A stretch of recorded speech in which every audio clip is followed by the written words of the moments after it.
안녕하세요 여러분, 아장주의입니다.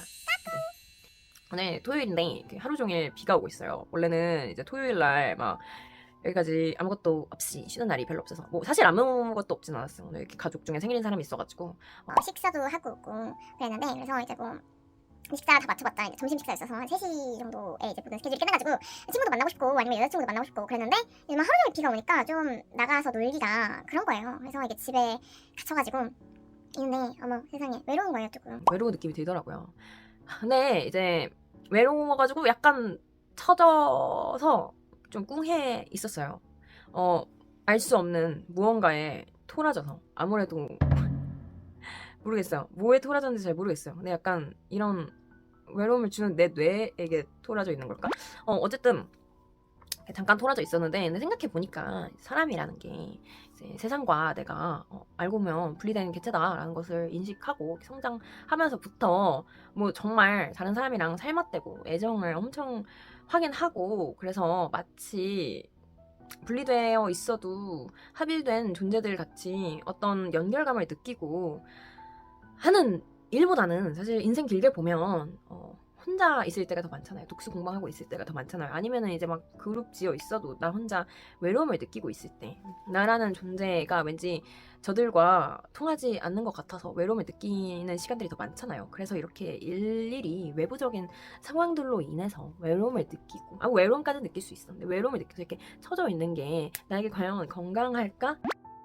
당연히 아니죠. 그래서 이제 억지로 텐션을 올리기 위해서 방 안에 혼자 있지만 이렇게 쨍한 메이크업도 한번 해보고, 그리고 내 자신과 더 친해지기 위해, 왜냐면 결국엔 마지막까지 남는 건 제 자신이잖아요. 저와 저 자신뿐이잖아요. 모르겠어. 저뿐이잖아요. 저와 저라뇨. 저뿐이잖아요. 저에게는. 우리 죽을 때 다 혼자 묻히잖아요. 예. 그러니까 뭐 정말 그 아직도 순장 문화, 순장이라는 장르 문화를 행하시고 있는 그런 뭔가 가문이나 아니면 그런 문화권의 분이 아니시라면은 보통 이제 혼자 묻혀가지고 이렇게 쓸쓸이관에 들어가서 죽잖아요. 근데 모습은 쓸쓸하지만 만약에 내가 내 자신과 친구가 된다면 결국은 별로 안 쓸쓸한 일일지도. 그래서 오늘은 밖에 비도 오고 조금 처지고 외롭지만 오히려 이 상황을 기회 삼아서 내 자신을 더 되돌아보고 내 자신과 더 친해지는 그런 시간을 한번 가져보려고 하는데요. 그래서 내 자신을 더 잘 알기 위해서는 일기를 쓰는 방법도 있고 명상을 하는 방법도 있고 여러 가지 있겠죠? 하지만 저는 남이 만들어준 테스트, 심리 테스트, 캐릭터 테스트로 제 자신을 더 알아가 보려고 하고요. 그리고 그 테스트가 뭐냐면 바로 따라라 인간관계 공수 테스트입니다. 일단은 공수가 뭔지 모르시는 분들을 위해서 그냥 BL계의 어떤 큰 도시? 대도시? 정도라고 볼 수 있죠. 온라인의 대도시인 리디북스에서 공수 영어 설명해준 거를 제가 읽어드리도록 하겠습니다. 자, 용어 공수 뜻 땡땡공 땡땡수 무슨 뜻일까? 웹툰 웹소설 덕후라면, 특히나 BL 웹툰 BL 웹소설 덕후라면 이미 아주 익숙할 용어인 공수. 하지만 공수 뜻을 모르는 분들을 위해서 리디가 공수가 무슨 뜻인지 알려드립니다. 공수란 흔히 공격과 수비를 부르는 말인데요. BL 장르에서 공수는 비슷하면서도 살짝 다른 의미를 담고 있어요. BL에서 공수는 캐릭터의 역할을 나타내는 말로 쓰여서 무슨 역할일까요? 기본적으로는 공은 위쪽 포지션, 수는 아래쪽 포지션을 담당하는 캐릭터를 의미해요. 커플링을 표기하는 개념에서 공격과 수비라고 볼 수 있죠. 한편에서는 공수를 리드하는 캐릭터와 리드 당하는 캐릭터라고 설명하기도 하는데, 작품 속 캐릭터마다 특성이 모두 다르기 때문에 일반화하기는 어려운 면이 있어요. 그러면서 어떤 이제 웹툰, 피자 배달부와 골드팰리스 표지를 보면 공수 구분이 되시나요? 하면서 우리에게 질문을 던지고 있습니다. 저희가 이렇게 뭔가 보이는 이미지만으로 공수를 구분하기가 어렵다. 약간 펜 부치랑 비슷한 느낌이죠. 탑, 바텀. 그리고 공수 캐릭터의 다양한 외모나 성격, 분위기를 표현하기 위해서 방공, 츤데레공, 다정공, 미인수, 떡대수, 무심수 등의 용어를 사용하기도 해요.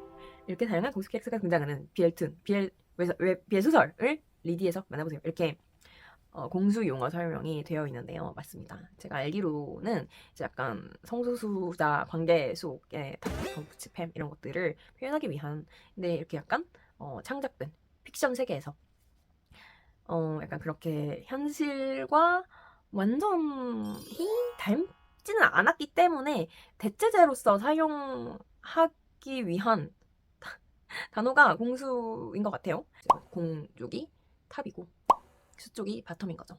근데 이제 그 바텀이나 탑 표현할 때 뭐 듣기로는 약간 그 체형 묘사 정도는 붙인다고 들었어요. 뭐 예를 들면 뭐 베어 탑이라든지 베어라든지 아니면 거대 바텀 이런 말을 아무래도 친구분들한테서 주워 듣기는 했는데 그렇다고 하는데 막 이제 뭐 여기 리디 선생님께서 설명해 주신 것처럼 막 이렇게 성격이나 분위기를 표현하는 뭐 예를 들면 무심바텀, 무심탑 이런 말은 안 쓰잖아요. 실제 삶을 살아가는 인물들을 이렇게까지 대상화하지는 않잖아요. 그런데 이제 공수는 그런 픽션으로서 소비하는 동성애를 조금 더 죄책감 없이 맛볼 수 있도록 어떻게 한번 쿠션을 깐 용어라고 볼 수 있는 것 같아요. 근데 그래서 인간관계 공수 체질 테스트는 뭐냐? 이것 또한 체질 테스트의 설명, 이 자기가 존재하는 이유를 한번 읽어보도록 하겠습니다. 이런 말이 있죠. 두 공이 만나면 둘 중 하나는 무조건 수가 되지만 두 수가 만나면 그 관계는 무조건 오래 못 간다. 굉장히 어떤 그 성소수 관계의 본질을 꽤나 파악하고 있는 문장으로 시작이 됩니다. 어디서 나온 말인지 모르겠지만요. 아무래도 성소수자분의 입에서 나온 말이 아닐까? 모르겠네. anyway 갑자기 말을 돌린 바로. 사람은 우정 관계에서든 연애 관계에서든 인상과 느낌을 남기게 되는데요. 그걸 공수 테스트를 왜 하냐고. 바로 그것이 우리 성격의 공수라는 일종의 속성을 구성하게 합니다. 당신이 공인지 수인지 아니면 중간인지 알고 싶으십니까? 간단한 12개의 문답으로 당신의 공수 체제를 알아맞혀 보세요. 너무 재밌겠다. 아무리 틈새 보이는 가면을 쓰고 있어도 그 뒤에는 수 기질이 다분한 마음을 숨기고 있을지도 모르니까요. 저 사실 오히려 오히려 약간 드세다는 표현은 바텀이나 팬들한테 더 많이 쓰이는 말 아닌가요? 당신이 예상치 못한 결과를 보시게 될 수도 있습니다. 오. 이 테스트는 남녀노소, 우정, 사랑, 지구, 화성에서 모두 통용됩니다. 유머러스 하시기도 하지. 지구, 화성에서도 모두 통용된다고. 그러면 굉장히 기대가 되는데요. 저는 과연 공일까요, 수일까요? 여러분들 지금 한번 저는 당연히 제가 수가 나올 것 같아요. 아무래도 팸이니까. 제가 공이 나온다면 이제 이 테스트의 진정성을 조금 의심해 볼 수 있겠죠. 아니면 뭐 또 모르죠. 제가 약간 픽션 세계의 눈으로 보면은 꽤나 공으로서의 그런 모르겠어 성격을 갖고 있을지도. 약간 저는 제가 수 같은데 어떤 수가 나올지 혹은 또 반전으로 어떤 공이 나올지 여러분 한번 이렇게 자기 나름대로 추측을 해보시면서 한번 저를 따라와 주시겠어요? 그럼 테스트 바로 시작하도록 하겠습니다. 당신이 과일을 고르는 기준은 무엇인가요? 1번 껍질 까서 먹기 쉽거나 씨를 뱉지 않아도 되는 과일. 맛으로 결정. 건강을 생각해서 당분이 적은 과일. 예쁘게 생겨서 사진 찍기 좋은 과일. 이걸로 공수를 알 수 있다고? 저는 과일을 그럼 맛으로 결정하죠 사실은. 그냥 모르겠네. 나 완전 중간 나올 것 같은데. 너무 상식적인 대답을 하면 공도수도 안 나올 것 같아. 성소수자 탈락 나올 것 같아. 밖에 나가야 하는데 집 밖에 갑자기 비가 오기 시작합니다. 이슬비는 아니지만 그렇다고 큰 비도 아닙니다. 당신은 어떻게 하시겠습니까? 1. 집에 뒹굴거리는 우산 하나 챙겨 나간다. 2. 우산 쓰기 귀찮아서 모자 쓰고 나간다. 3. 예쁜 부츠 또는 예쁜 우산을 준비해서 나간다. 4. 그냥 비 맞는다. 집에 나가야 되는 갑자기 비가 오는. 아무래도 우산을 하나 챙겨야겠죠? 근데 진짜 귀찮아서 모자 쓰고 나가기도 해서 그래도 일단은 상식적으로 1번 고르도록 하겠습니다. 한 가지 코디 아이템을 골라야 한다면 당신의 선택은 1번 넥타이, 2번 초커 목걸이, 3번 반지 귀걸이, 4번 손목시계, 팔찌. 저는 반지 귀걸이를 제일 많이 하는 사람이니까 반지 귀걸이 가도록 하겠습니다. 당신은 어떠한 목소리에 더 끌리시나요? 1. 가볍고 부드러운 목소리. 2. 미묘하고 우아한 목소리. 3. 남성성이 농후한 목소리. 아무래도 약간 이제 굵직한 목소리 좋아하니까 3번 가도록 하겠습니다. 겨자 와사비를 좋아하시나요? 1. 보통. 2. 좋아한다. 3. 싫어한다. 저 좋아합니다. 당최 모르겠네? 이런 질문들이 왜 있는 건지? 당신이 평소에 사는 옷은 어떤 느낌인가요? 1. 입기 편하고 일상적으로 입을 수 있는 옷. 2. 일반인들이 감당 못할 강렬한 스타일의 옷. 3. 스타일리시하지만 귀찮음에 도전해야 하는 옷. 1번인 것 같습니다. 어떤 가사가 당신의 상황과 가장 비슷한가요? 1. 내가 잠시 다른 어떤 여자와 눈을 맞춰도 넌 나만 바라봐. 태양 선배님의 넌 나만 바라봐. 2. 며칠 동안 잊으려 해봐도 잘 안 돼요. 계속 그대의 얼굴에서 난 그 사람의 얼굴이 보여요. 무슨 노래지? 3. 널 사랑해. 아닌가? 널 사랑해. 왜 이런 마음을 아직 몰라? 난 너의 마음을 아직 잘 몰라. 4. 네가 하라는 대로 다 할게. 우리 다시 처음으로 돌아가자. 내 상황? 왜? 아무래도 서로 여자친구랑 서로 사랑하는데 서로의 마음을 몰라서 좀 다툴 때도 있으니까 3번이 그나마 제일 가까운 것 같습니다. 로맨스 드라마에서 당신이 좋아하는 남녀 주인공 관계의 모습은 무엇인가요? 1. 남녀가 서로 사랑에 빠져서 죽는 날까지 함께하는 모습. 2. 남자가 여자를 거칠게 대하며 사랑하는 모습. 3. 여자가 남자를 몰래 짝사랑하는 모습. 4. 쓰레기 같은 남자가 여자 주인공과 만났다 헤어졌다를 반복하다 결국 헤어지는 모습.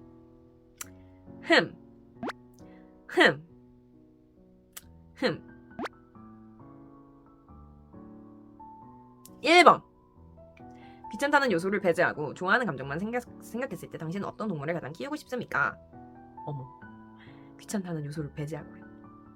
1. 거북이. 2. 금붕어. 3. 개. 4. 고양이. 5. 토끼. 6. 햄스터. 7. 기니피그. 8. 거미. 9. 원수. 뭐야 이게.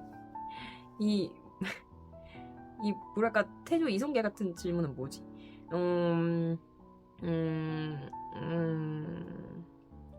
일단은 저는 강아지를 키우기 때문에 강아지 가도록 하겠습니다. 강아지 하나도 안 귀찮고 너무 귀여워요. 당신이 가장 좋아하는 도구서 유형은 1. 경제관리과학 2. 역사 정치 3. 문학 사회과학 4. 소설 베스트셀러 5. 사전 전공 관련 기술 교과서 6. 일상예술 문학 사회과학 제일 좋아하는 것 같습니다. 5. 신발, 가방을 제외한 생활용품을 구입할 때 당신은 브랜드를 따지시나요? 1. 별로 신경 안 쓰고 마트에서 보이는 대로 사서 쓴다. 2. 유명 브랜드 제품을 사용하긴 하지만 사치는 하지 않는다. 3. 세면 용품은 고가의 제품을 사기도 하지만 다른 것은 별로 신경 안 쓴다. 4. 돈만 있으면 비싸고 좋은 걸로 사고 싶다. 3번 하도록 하겠습니다. 만약 형제를 한 명 더 가질 수 있다면 당신의 선택은 무엇입니까? 저 요즘에 연애남매를 최근에 봤는데 이제 오빠들이 너무 좋더라고요. 오빠 한 명이지. 오빠가 아니다. 오빠 2명인데 용우 그분이 너무 잘 해줘서 너무 판타지 속의 오빠긴 하지만 어쨌든 오빠 갖고 싶어가지고 오빠 향하도록 하겠습니다. 계산 결과 당신은 약한 수입니다. 꽤나 용한데? 꽤나 용한 결과가 나왔어요. 0 35.71 수 64.29 6점 정도의 팸이라는 건데 굉장히 용한 결과가 나왔습니다. 다소 납득이 가지 않는 질문들을 헤쳐 나갔더니 이런 게 나왔어요. 근데 용해요. 아무래도 무속의 세계란 이성적인 시선으로는 해석될 수가 없는 거니까요. 그래서 용하게 잘 맞춰주셨는데 감사합니다. 일단은 뭐 복채를 드리거나 할 수는 없어서 그냥 인정하고 넘어가도록 하겠습니다. 꽤나 용한 테스트네요. 제가 이제 방금 저에 대해서 또 은은하게 알아오던 사실이지만 그래도 이제 이렇게 테스트 결과까지 나옴으로써 조금 더 저에 대한 검증을 한 번 더 진행해서 제 자신을 더 잘 알게 되었잖아요. 그래서 제가 이제 처음에 의도했던 대로 내가 덜 외로워졌냐, 내 자신을 알게 돼서 덜 외로워졌냐라고 물으신다면 그거는 잘 모르겠어요. 그건 잘 모르겠는데 어쨌든 간에 꽤나 재밌었으니까 된 거죠 뭐. 이제 시간도 보내고 컨텐츠도 찍었으니까 결국에는 이제 컨텐츠를 찍어서 여러분들과 또 소통하면 덜 외롭잖아요. 근데 결국에는 뭐 타인한테 의지하는 거네. 근데 어쨌든 여러분 어떻게 사람이 혼자 살아가겠어요. 사람은 언제나 서로에게 의지하면서 어깨를 빌려주면서 살아가야 되는 거예요. 어쨌든 럭키 비키적인 사고로 외로움 이겨내기 성공이고요. 요즘에 날씨 안 좋은 날도 많은데 여러 가지 재미난 거 하시면서 이겨내시기를 바라겠습니다. 그러면 아장진이었습니다. 안녕.